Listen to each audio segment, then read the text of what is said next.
The Johnson's Wax Program with Fibber McGee and Molly.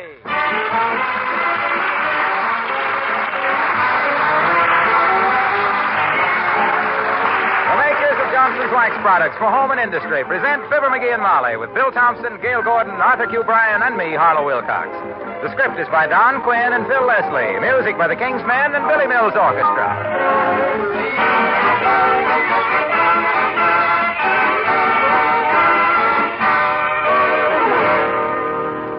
Well, there are no two ways about it. Cleaning and polishing your car is not the most pleasant job in the world. But Johnson's Car-New makes that job a lot easier. Here's why. Car-New does what water cannot do. Cuts through the gummy, shabby film left by oil, tar, exhaust fumes, tree sap, and bugs. It really cleans. And at the same time, it polishes. Yes, Car-New does two jobs at once. One application cleans and polishes. You see, Car-New not only contains effective cleaning ingredients, but it's also wax fortified. Apply it, and the cleaning ingredients remove the dirt. Let it dry to a white powder, and then wipe the powder off. Your car is polished. It's as simple as that. Your car sparkles without hard rubbing and tiresome buffing. Quickly and easily, you can give your car a bright showroom shine. Try Johnson's Car-New. Use it once, and from then on, Johnson's Car-New will be your favorite way to bring out the beauty of your car. Look on the bright side, shine up the right side, bring out the beauty of your car.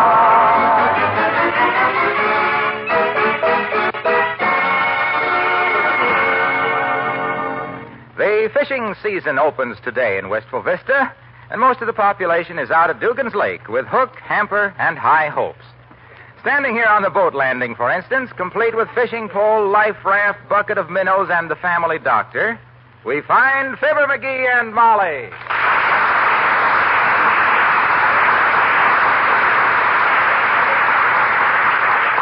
Boy, what a day for fishing. Ain't it beautiful, Doc? Look at that water, Molly. It's perfect. What water? I can't see anything but boats. Oh, sure you can. Look over there to the left. You see that stretch of blue between those two rowboats? Oh, no. They've closed in again. I should make a fortune today. Rowboats, gunwale to gunwale, amateur fly fishermen throwing hooks at each other, the air full of sunburn and blood poisoning. It's enough to gladden the heart of a medical man. If he didn't want to do some fishing himself. While you boys fish, I think I might take a little walk across the lake. Hey, you mean around the lake? No, across, from rowboat to rowboat. It should be quite easy. Well, what are we standing here for? Are we nature lovers or fishermen? Let's get with it. Okay. As soon as I get this life raft launched, I'll be picking bass out of this lake like fleas off a liver stable hound dog. I'll yank them out like a ward heeler rounding up the saloon vote.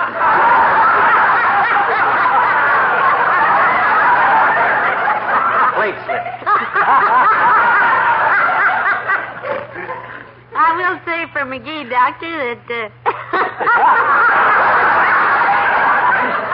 that he makes up in enthusiasm what he doesn't show in results. Yes, I know. I've seen him fish. Yeah. When he gets through lashing the lake with that bamboo buggy whip of his, there's enough foam on it to shave the entire shoreline. You only wish you had my technique, Fatso. Technique, he says. You betcha. You've been fishing here in Dugan's Lake ever since you deserted the Lewis and Clark expedition. And the fish you've caught to date wouldn't make enough chowder to wet a spoon. That there is a falsehood. I come from a long line of fishermen. My father was out fishing the day I was born. When he heard the news, he let a 12-pound pickerel off the hook. I'd like to have seen his face when he saw you and realized he'd thrown back the wrong one. Now, listen, boys, this is all very stimulating, I'm sure, but did you bring along all this fancy equipment out here just to stand on the dock and yell at each other? Well, you're right, Molly, of That course. makes me tired. I merely wanted to point out that little Nightcrawler here only made one good catch in his life, and how he hooked you, I'll never know. Oh, Doctor. But he did have an awfully good line. Look, Big Chief Windbag. If you think you're so great with the bait, how's about a little competition? If I can't catch a bigger fish than you can today, I'll mow your front lawn all summer with my teeth. Sonny, you have just made a wager. You heard that brash statement, did you, Molly? I did. Good. And if I lose, I'll remove his gallstones free of charge.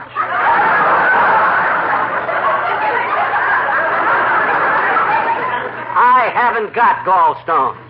You've got plenty of gall, and I can wait.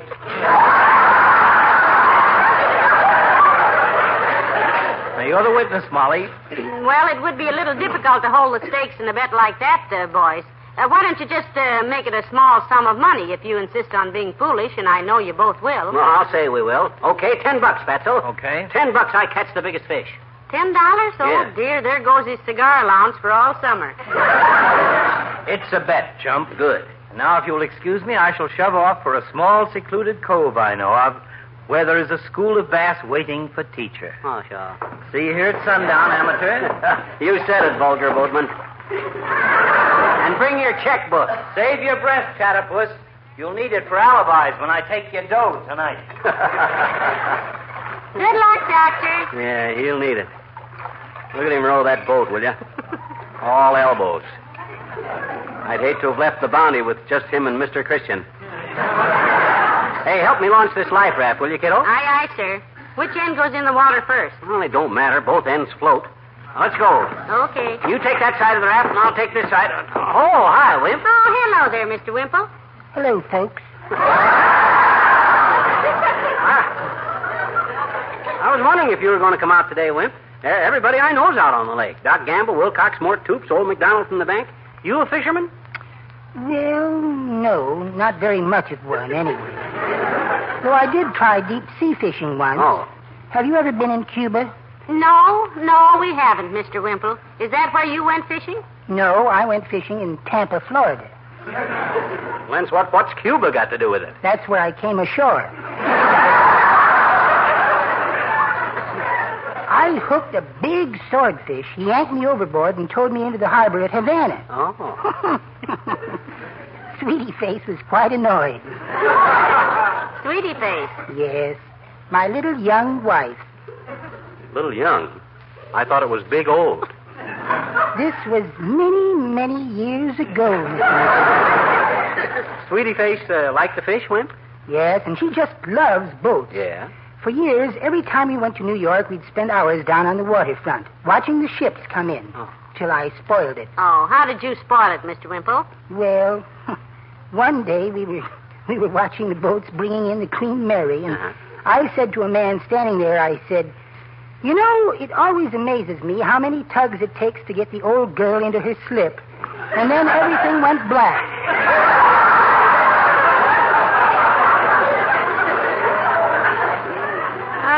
I can see why it would. Well, I'd like to stand here and bat the fat with you, Wimp, but I got a little wager on with Doc Gamble. Give me a hand launching this life raft, will you? Oh, certainly, but don't you think... Let her down in the water now when I say the word, Wimp. Easy now, easy now. You got it? I think so. Clumsy old thing, isn't it? Well, it's nothing to take to the senior prom, Mr. Wimple, but it's all right. Okay, now, let her in easy. That does it. Now, come on, Molly, take my hand. Get in. There we are. Give us a shove off, will you, Wimp? Yes, I will, but don't you think... I can't talk now, Wimp. Time's wasting. Give it a shove. All right. But I really think that... Attaboy, Wimp. Here we go. Well, we'll see you later, Wimp. Heavenly days, that was quite a push, wasn't Yeah. it? We'll be 50 feet away from the dock before we need the oars. Yeah. But I better have them ready. Hand me the oars, kiddo, so I can... Oh, my gosh! Hey, Wimp! That's what I was trying to tell you, Mr. McGee. Your oars are lying here on the dock. Willie knows the orchestra, and I may be wrong.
is really living, Molly. Isn't this life raft great for fishing from? Rides like a ferry boat. Yes, even looks like a ferry boat. Yeah. This thing is longer than a fisherman's alibi, dearie. Yeah, it's long enough to have its own sleen. Well, I like plenty of room to work in, kiddo. Let those other chumps sit bait bucket the clavicle in a dinky little skiff and cut fish hooks out of each other's ears. Not for me. When I hook the fish that cost Doc Gamble $10 off. Oh, hi, Joe. How's fishing? Who was that? Joe Howe. Why didn't he answer you? How's fishing? Hey, I'm sorry. Doggone it. I wish those bass would start hitting.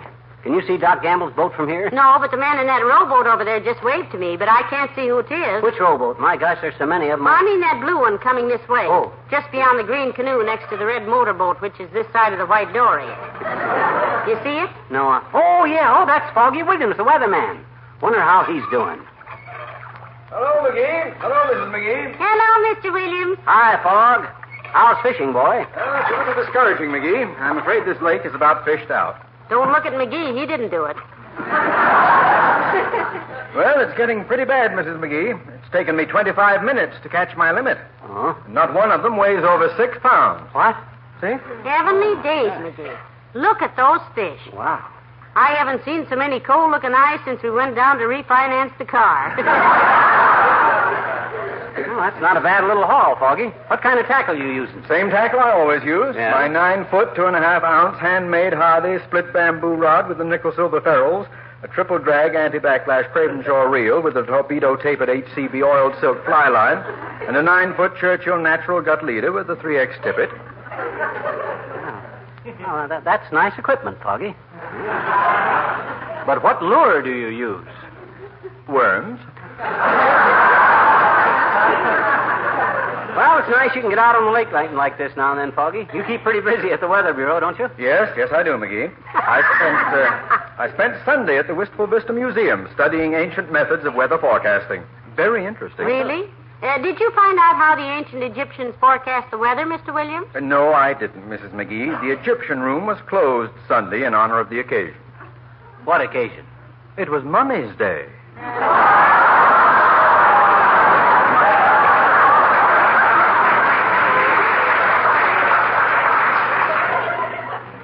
That's sweet. You certainly have made a study of it, haven't you, Mr. Williams? Say, you spent some time in India, too, didn't you? Several years, Mrs. McGee. I was studying the monsoons as a guest of the Raja of Bhupoo. The Raja of Bhupoo? The Raja of Bhupoo. A small province west of Champur. Oh, way down there. Yes. Great baseball fan, the Raja was. Yeah? Loved baseball. Would have made a fine center fielder. Too bad he had to abdicate. He was the last Raja to reign over Bhupoo. Oh, why'd he abdicate? His province became overrun with all manner of wild game, elephants and tigers and so on. Oh. I still remember the cablegram he sent me when he gave up the throne. What did it say? Rain called on account of game.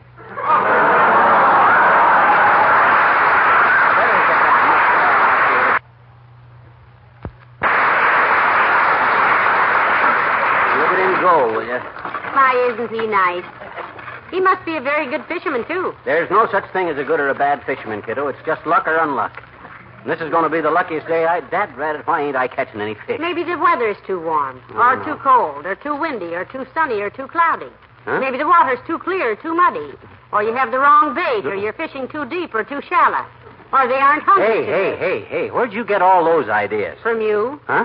Those were some of the reasons you didn't catch any fish last year. Well, personally, I think there's too many people on this lake. Look at all them boats.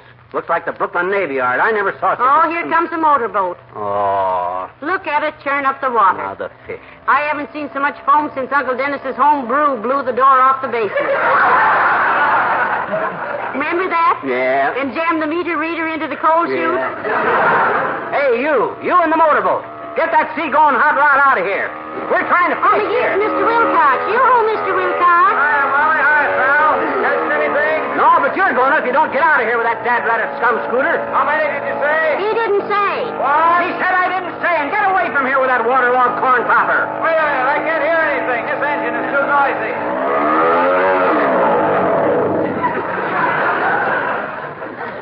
What What'd you say, pal? I said it was wonderful meeting you out here, Junior. Just wonderful. If it hadn't been for you, I might have had a big fish on the hook. I might have stuck the hook in my finger, taken him off. Might have got an infection and had to go to the hospital. Might have had a bad siege of it. But fortunately, you came along just in time to scare all the fish away. And don't think he doesn't appreciate it, Mr. Wilcox, because he doesn't. See, he doesn't. Incidentally, are you fishing out of that contraption? Who, me? No. I'm just cruising around talking to a few friends. Well, you're getting fewer of them by the minute, boy. Why did you have to pick on the opening day of the fishing season? Well, I couldn't wait to tell them that the floor of this lake is just mud. Does that affect the fishing, Mr. Wilcox? No, but you know what the thought of a muddy floor does to a glow coat salesman. Oh. That's about as far-fetched as...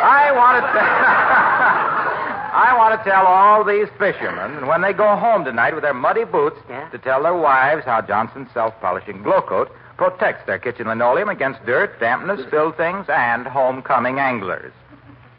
Say, that's good.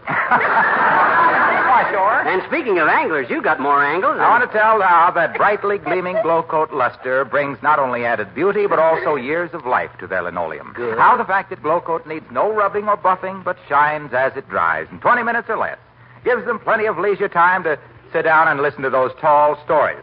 And besides that, glow coat... look, Waxy. Yes, pal. Are you going to be the wall-eyed piker that hangs around bothering the fisherman till he winds up with a hook through his gills? No. I'm going to be the big one that got away. Well...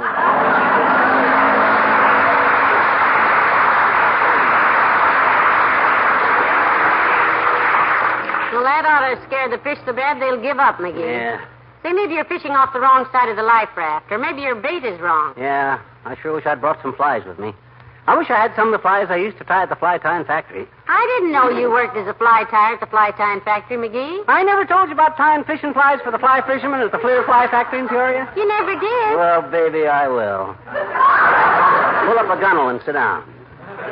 You see, the Fleer Fly Company had a fleet of planes, see, and a flock of flyers that would fly us fly tyers around to fly ties for fly fishermen. Yeah? We'd fly in, tying flies on the fly, tie a few more flies, and fly out. Yeah? I got so good at tying flies that I could tie a fly with one hand and tie my tie with the other, and there wasn't a fly tyer in town that could tie me fly tie.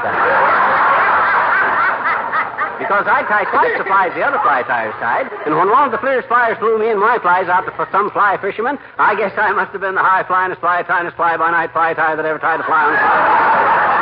And between my high-flying, my fly-tying, and my tie-flying Fleer's flies and my flew... Hey, don't step out of the boat, Molly. Where are you going? Well, we drifted against the dock area. I thought I'd go to the car and get some cold cream. I'm getting a little sunburnt, you know. Okay, well, hurry it up now. We got to get back out there and catch some fish. Doc Gamble gets a bigger one than I do. Hey, mister, watch your boat. Huh? I'm fishing off the dock here. Oh, hello there, sis. Hey, Molly, here's Teeny. Oh, hello, Teeny. I'll be right back, McGee. Now, don't go away. Okay. Well, how you doing, sis? Oh, just dandy, I betcha. Oh, boy, am I having fun. What you fishing with? A bent pin, You are, huh? What you got on it? a string, and a paw. No, you don't understand. I'm trying to find out what you're fishing with. What's your favorite tackle? Oh, my favorite tackle. That's Willie Toops. He's the best tackle in the 4th grade, I betcha. Look, sis, what I'm trying to get at is this. What are you fishing for? Just for fun. Cut it out now. What do you expect to get? Home before dark. Look, I'll try just once more, Teeny. What kind of fish are you fishing for? Muskies. You mean muskellunge in this lake? That's pretty silly, sis. Why is it? Why, nobody ever caught a muskie in this lake. You can't catch fish like that out here. You can't? No. Oh, gee, I'm glad you told me, mister. I'll throw it back. Huh? Oh, my God. Oh. Hey, what was that fish you threw in? My muskie. If you can't catch him in this lake, I'll fish for something else. Oh. Now be quiet, will you, mister?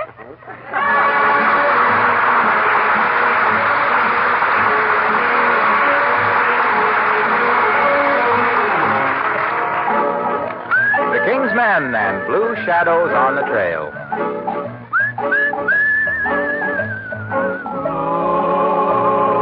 Shadows on the trail. Blue moon shining through the trees, while a plaintive wail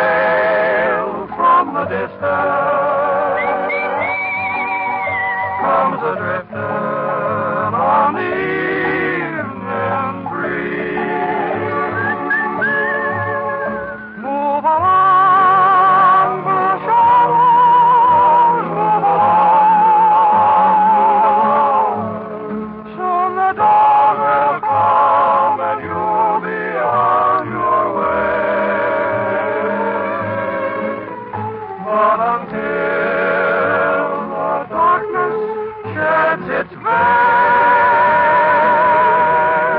there'll be blue shadows on the trail, shadows on the trail. Blue moon shining through the trees.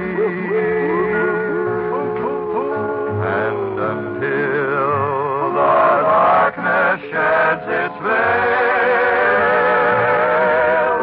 there'll be blue shadows on the trail.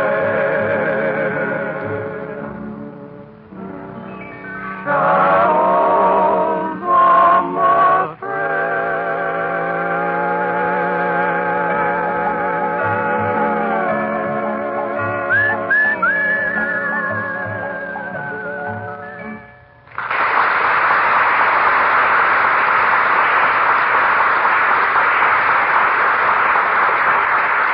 Well, I got all the stuff put in the car, kiddo. What'll I do with this fish, McGee? You've got quite an investment in this bass, you know. You said it, Snooky. Took me all day long to hook that beauty, but it was worth it.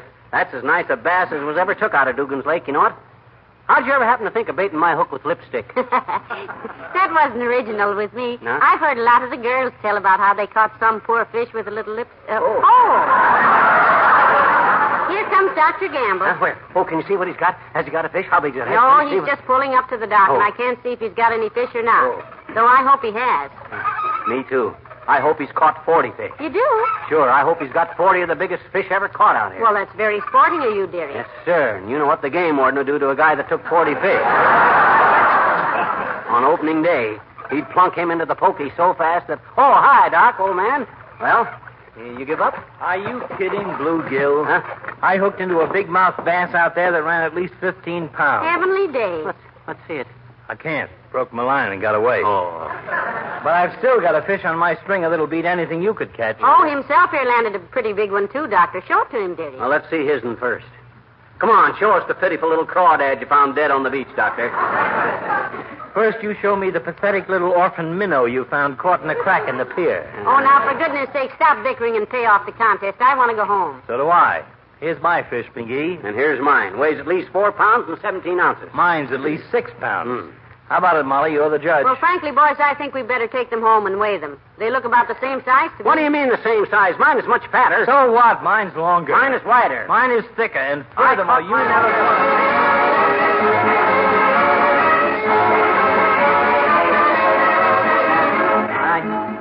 Gentlemen, I'm happy to report that this fish here on the kitchen sink, caught by Dr. George Gamble, weighs an even 4 pounds 6 2/3 ounces. Ah, what did I tell you, Hackle Tackle? You can't fish in the same lake with me. Throw his tired little tadpole on the scale, Molly. Very well. My goodness. And in this corner of the sink, weighing in at an even 5 pounds, we have the winner and new champion, Mr. Fibber McGee. Yes, sir. Just enough more. Well, I'm sorry, Doc, old chap. Nice try, kid. Sporting of you, old boy. Yeah. But the best fish won. You betcha. That bass of yours fooled me, McGee. I didn't think he was that heavy. Well, he's pretty fat, Doc, and you know. Hey, what you going to do with him? Hey, give me back my bass. Relax. I'm just going to take him out on the back porch and clean him for you. No. I want to see what these bass are eating so we'll know what bait to use the next time. Oh, no, don't, Doc. Put that knife down. You might hurt your hands. You couldn't operate. Give me back my fish. I'll clean it later. I'll clean it. You don't... No trouble at all, my boy. Huh? No. It'll just take a minute to open him up and... Uh-huh. So that's why you insisted upon holding this fish on your lap all the way home. What you mean, Doc? You know what I mean. BBs, you little faker. This fish is full of BBs. Phoebe's? Well, what do you know, Doc? Those bass will eat anything, won't they? You poured him full of shots, you little chiseler. Huh? Of all the rotten, dirty tricks, I ought to fix you so Oh, that Doctor. Huh? Did you call me, Molly? Yes, I cleaned your fish in the kitchen sink, Doctor. You did? Yes. What shall I do with this handful of sinkers?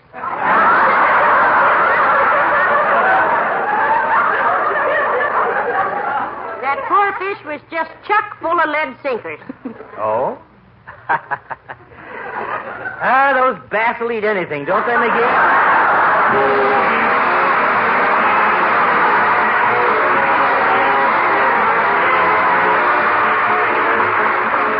Bright, shining linoleum makes any kitchen a more pleasant place to work. The reflected sunlight brightens the whole room and adds freshness and beauty.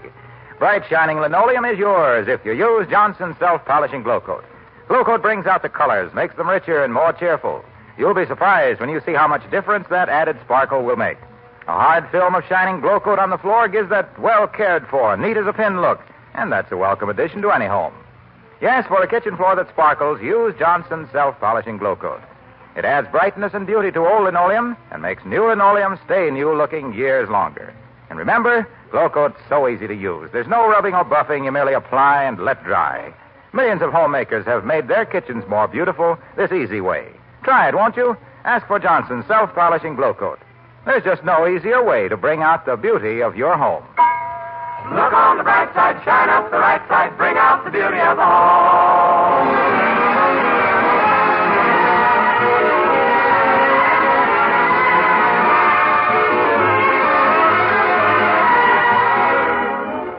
Hey, I was looking through the Bonton ads, Molly. You know what I'm going to buy myself for summer? What, dearie? A bassinet.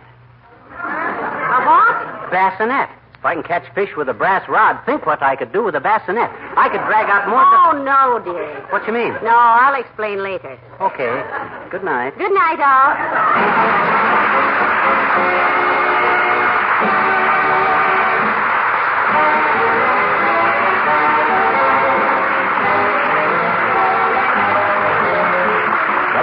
Johnson's Wax Products, Racine, Wisconsin, bring you Fibber McGee and Molly each week at this time. Be with us again next Tuesday night, won't you? Good night.